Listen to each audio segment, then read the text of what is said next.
नमस्कार, हल्ला बोल टीवी देख रहे हैं आप। मैं हूं आपके साथ प्रियंका। देखिए, मुजफ्फरपुर में आज आरजेडी नेता की जान ले ली गई। क्या है इसके पीछे का राज? इसी विषय पे आपको और भी ज्यादा जानकारी देंगे हल्ला बोल टीवी के संपादक दीपक शर्मा। देखिए, मुजफ्फरपुर में आरजेडी नेता मंटू शाह को गोली मार दी गई है। अच्छा। उनके सीने में 3 गोलियां मारी गई हैं और मौके पर ही उनकी मौत हो गई।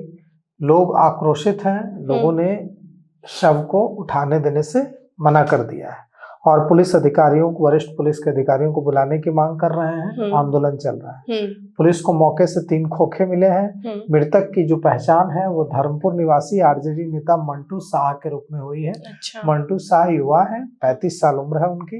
वो ठेकेदारी करते थे और धर्मपुर पंचायत के आरजेडी युवा मोर्चा के अध्यक्ष थे जी। पुलिस जितने आसपास सीसीटीवी फुटेज है उनको खंगाल, सीसीटीवी लगे हैं, उन सीसीटीवी के फुटेज खंगाल रही है पुलिस।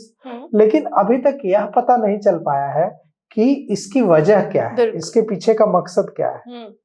कहा जा रहा है कि रमेश राय नाम का दोस्त, जो मंटू शाह का दोस्त है, वो उनके घर आया था और अपनी बाइक घर पर लगा दी और उसकी बाइक से लेकर मंटू को निकला।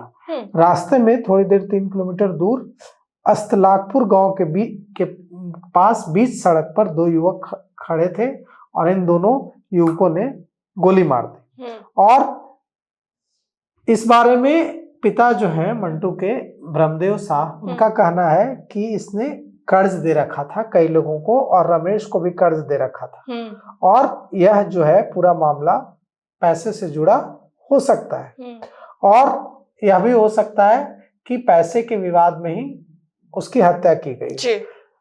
मामले का कोई राजनीतिक एंगल होने से इनकार कर दिया है मंटू शाह के पिता ने और वो कह रहे हैं कि ये पैसों के लेन देन को लेकर हत्या की वजह हो सकती है, पैसों के लेन देन से जुड़ी वजह हो सकती है जी। वहां जांच के लिए एफएसएल की टीम पहुंच गई है और जांच चल रही है।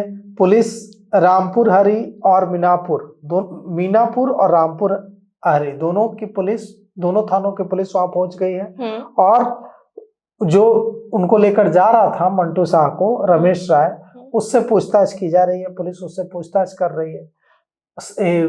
उनके परिजन सवाल उठा रहे हैं कि जब अपराधियों को गोली मारनी थी तो दोनों को गोली मार देता, रमेश राय को छोड़ कैसे दिया और सिर्फ मंटू शाह को गोली कैसे मारी। अब इस पूरे मामले पर रमेश राय से पूछताछ की जा रही है और लोग आंदोलन कर रहे हैं। एफएसएल की टीम वहां जांच कर रही है और वहां तनावपूर्ण है। वहां के पुलिस अधिकारियों ने बताया है कि मंटू को घर से बुलाकर ले जाया गया था। पुलिस ने पूछताछ के लिए रमेश राय को, जो उनके दोस्त थे, जो साथ में लेकर जा रहे थे, रमेश राय को हिरासत में लिया है और लोगों को समझा बुझाकर बॉडी को पोस्टमार्टम के लिए भेजा जा रहा है। जांच जारी है। अब इस घटना में रमेश राय की क्या भूमिका है, या तो रमेश राय ही खोलेगा राज। लेकिन अगर रमेश राय ले जा रहा था और रमेश राय को अपराधियों ने छुआ तक नहीं, उसे कुछ भी नहीं किया और मंटू शाह को की जान ले ली, तो इससे सवाल तो उठेंगे कि अब यह भी हो सकता है कि रमेश राय निर्दोष हो, वो जा रहा हो और रमेश राय को इसलिए नहीं मारी हो अपराधियों ने गोली की क्योंकि उसका निशाना रमेश राय न हो, मंटू शाह हो। यह भी हो सकता है कि वो इस पूरे मामले में साजिश करता हो, वही जानबूझकर उसके अपराधियों से साठगांठ हो और वो लेकर गया हो उस जगह पर और ये सारी वारदात रची हो। अब इसमें क्या है सच्चाई, है तो पुलिस की जांच में ही पता चलेगी। तो सुना आपने कि किस तरीके से आज मुजफ्फरपुर में आरजेडी नेता की हत्या कर दी गई है, लेकिन हालांकि इन सब को लेकर पुलिस जांच कर रही है और इसके पीछे की क्या वजह है ये तो जांच के बाद ही पता चलेगी। आपकी क्या राय हमें कमेंट बॉक्स में बताएं।